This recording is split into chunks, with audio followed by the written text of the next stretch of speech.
Hi friends, welcome to another video. I'm sure many of you on my channel have wanted to wear a ball gown or have already worn a ball gown, and maybe some of you who clicked on this video are confused why this video is necessary, because why don't you just zip up the back of your dress and, frolic? That's how it works, right? Well, ball gowns are a little bit more complicated than you might imagine. I've witnessed a lot of dresses get torn and destroyed because these girls just don't know how to wear them properly, and yes, that is why this video is here. There is a specific way to wear a ball gown.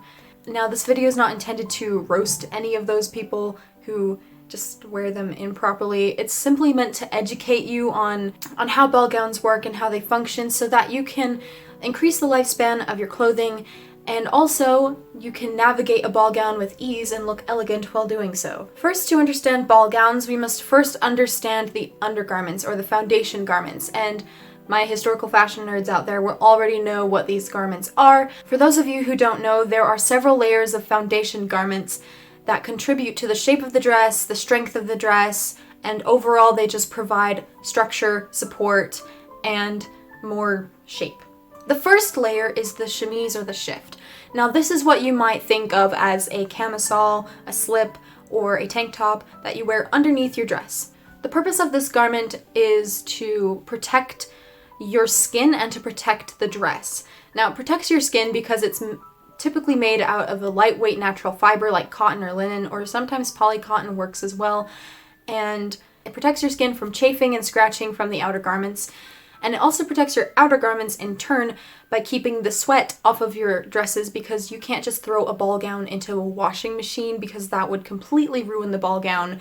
So that is why we wear shifts, because they are more durable and washable. The next layer we have is corsets, and I know some of you might get easily triggered by corsets, so I'll try to be brief, but basically corsets won't bite. They are harmless unless you get the wrong type of corset, which I will talk about, but basically I've done many things in a corset. I've sang, I've danced, I've performed, I've driven a car in a corset, I've played ultimate frisbee in a corset, which is a story for another time.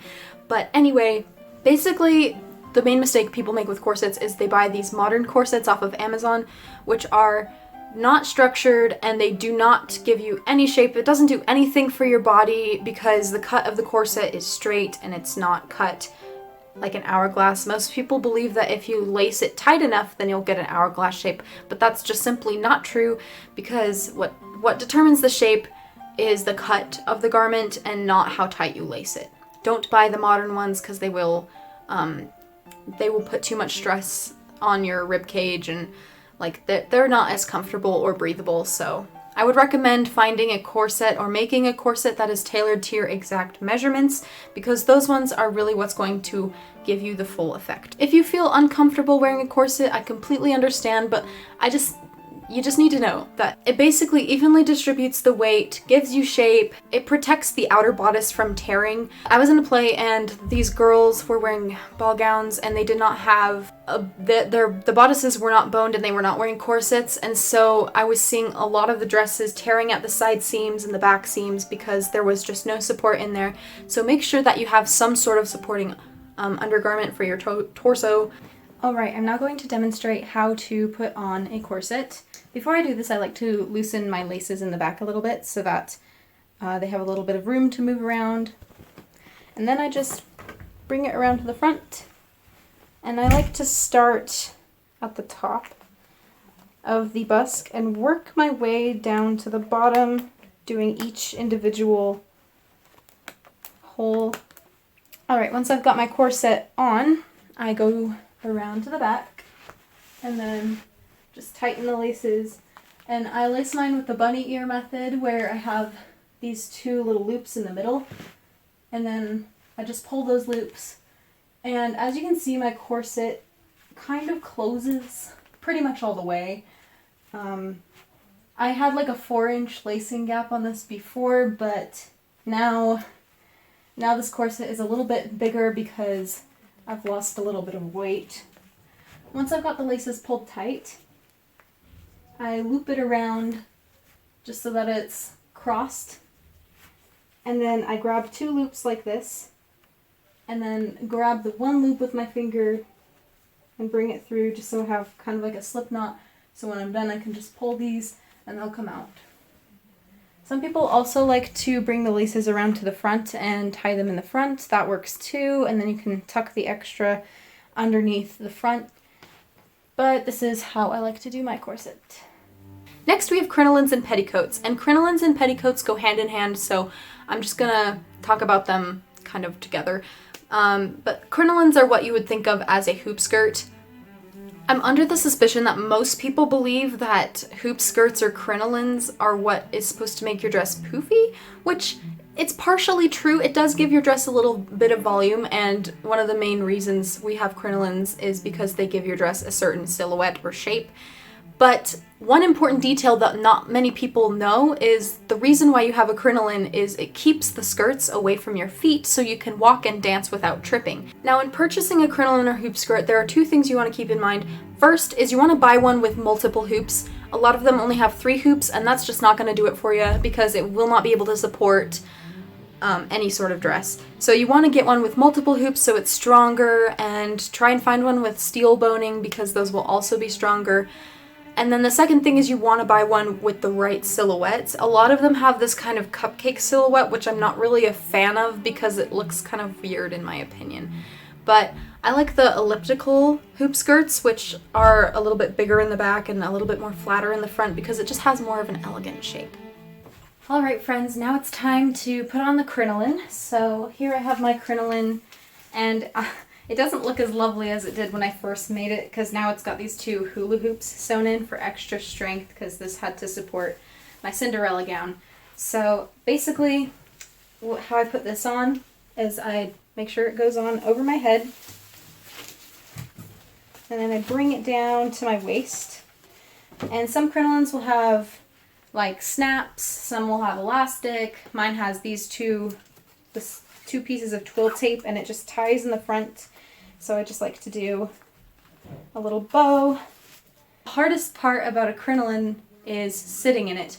And I wouldn't say it's pretty hard, it's just not a lot of people know how to sit in a crinoline. So my crinoline has like handles on the front so I can pick up my skirt.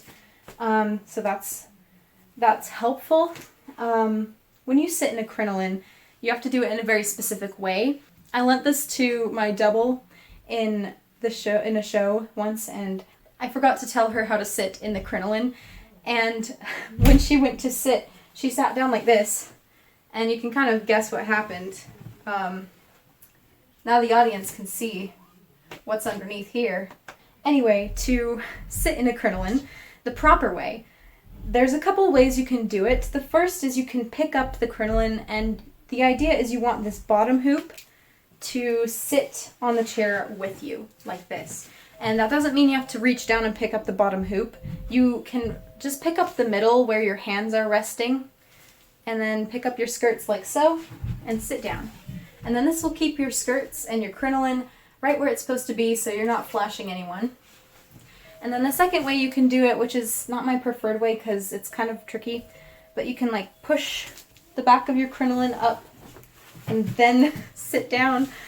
This one I find is a little bit more difficult, but I think with a little practice you might be able to get it down. Next we have the petticoats, and petticoats are important because not only do they provide volume, but they also smooth the lines of the crinoline. If you have a crinoline without a petticoat, then you're going to get these weird lines. The outer skirt of your ball gown is not going to have as much layers of fabric as a petticoat would, so if you don't have a petticoat, you're going to see the crinoline through, and it just doesn't look nice at all. And then if you have the crinoline, a petticoat and no crinoline, then you're obviously going to be tripping all over the place. Make sure you have both things. You can wear multiple petticoats, you can wear petticoats that are colorful and match your dress. The most important detail about petticoats though is the material. Now there are a couple different materials that you can buy. There is petticoat netting, there is tulle, and there is organza. These are the 3 basic ones. Tulle is a petticoat material that a lot of people like to use, but I absolutely hate it because it does look nice. It's very light and sheer. Over time it will crunch and it will stick to itself and it will like flatten down and lose its volume over time, and it just doesn't store well. Next we have petticoat netting, which is like tulle, but it's a lot stiffer. It does provide great structure and it doesn't crush as easily, but it's not elegant. The perfect one, in my opinion, is organza. It's in between. It's very structured and it won't flatten out too much, but it's also very elegant and soft, and it also has this very nice shimmery look to it. So this one has a zipper on the back, and I just unzip it. This one is a petticoat that's more fitted to the crinoline. I like to wear this one underneath because it just keeps everything hidden. And this one fits pretty well over my crinoline. I quite like it. So that is the cotton petticoat, and it's got lots of really fun frills, and it has smoothed out the crinoline. Now I'm going to show you one of my organza petticoats because I talked about these. This one goes to my belle dress, and it's probably my favorite petticoat because I think the Cinderella one is nice, but it's really big, and this one's big, but it's also a lot easier to wear.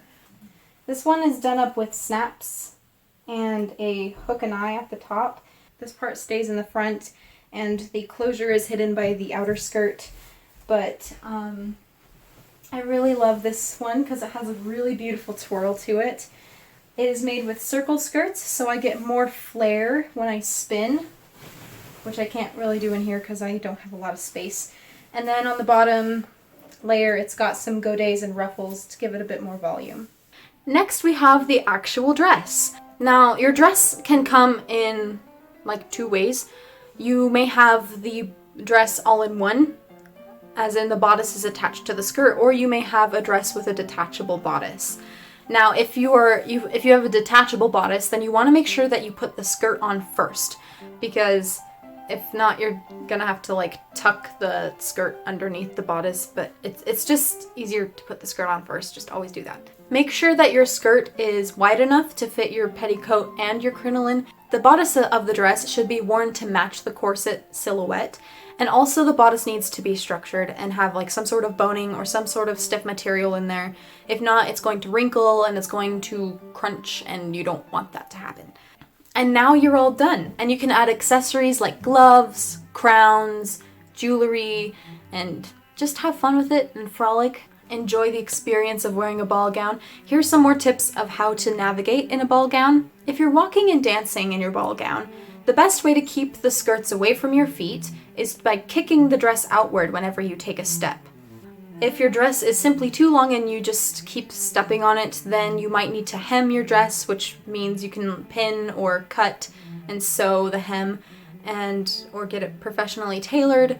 If your dress has a long train in the back, you can have a button, or you can bustle it up in the back, so if you need more movement, that will be available to you. Second, if you're going up and down stairs, I think my favorite part is going downstairs because I like to look behind me and watch the skirt kind of fall off of each step. But going down is easier than going up.